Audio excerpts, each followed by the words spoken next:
안녕하십니까. 사회복지사 1급을 담당하는 고병갑입니다.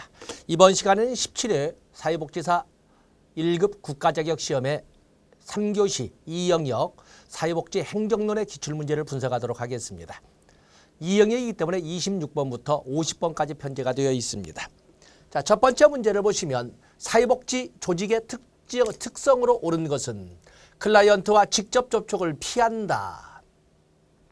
물론 사회복지 조직이 간접적 서비스 제공의 기관, 완전 간접적 개입도 하지만 말하자면 행정기관이나 이런 입장에서 간접적 개입도 하지만 집행기관으로서 직접적 접촉을 통해서 서비스를 전달하기도 합니다.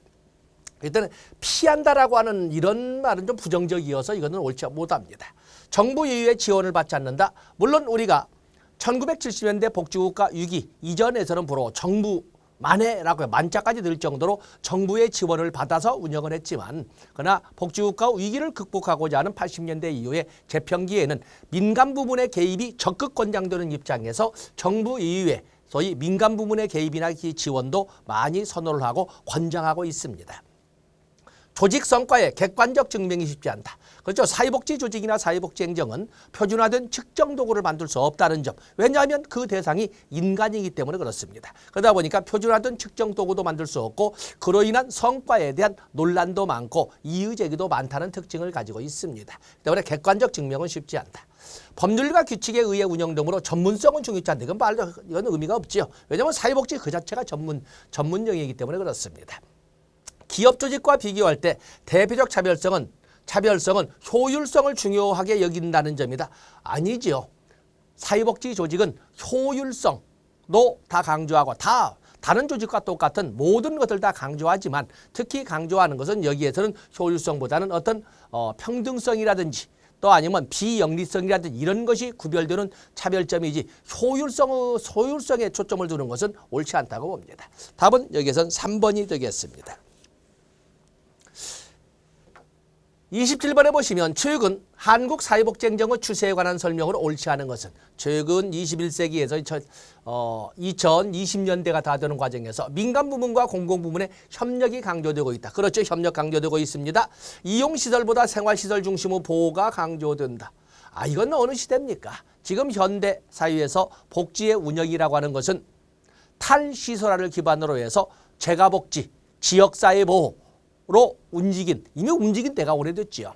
우리나라는 1980년대에 소위 영세 아파트를 중심으로 해서 종합사회복지관의 설립이 적극 권장되면서 지역사회 보호로 전환이 이루어지고 있고 그러면서 재가복지로 전환이 이루어집니다. 그래서 50, 60으로 넘어가는 그 과도기 1980년대 후반부터 이미 우리는 탈시설화에 정부의 정책적 개입이 있었다라고 볼 수가 있습니다. 이건 틀린 거죠.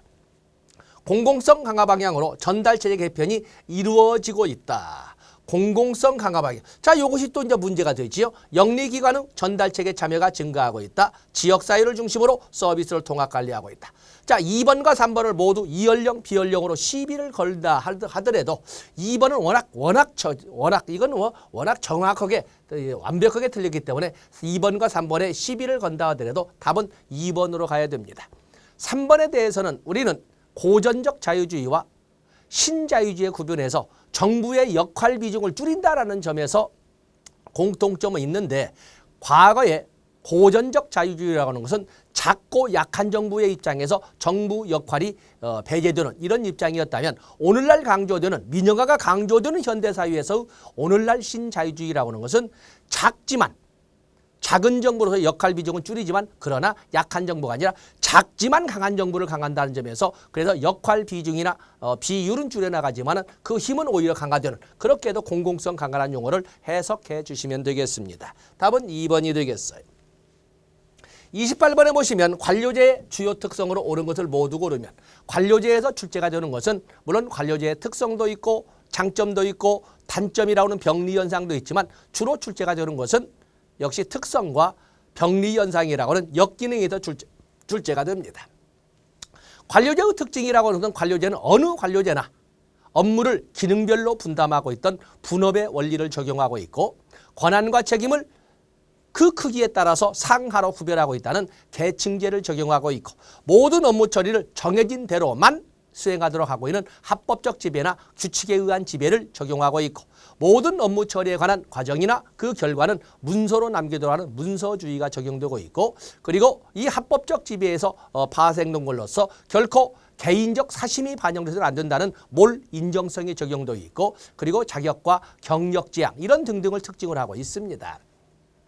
조직 내 권위는 수직적으로 구조화되고 있죠. 수평적인 수직적으로 조직 운영에서 구성원 개인의 사적 감정은 배제된다. 몰 인정성을 설명하고 있고 직무 배분과 인력 배치는 공식적 규칙과 규정에 의해서 이루어진다.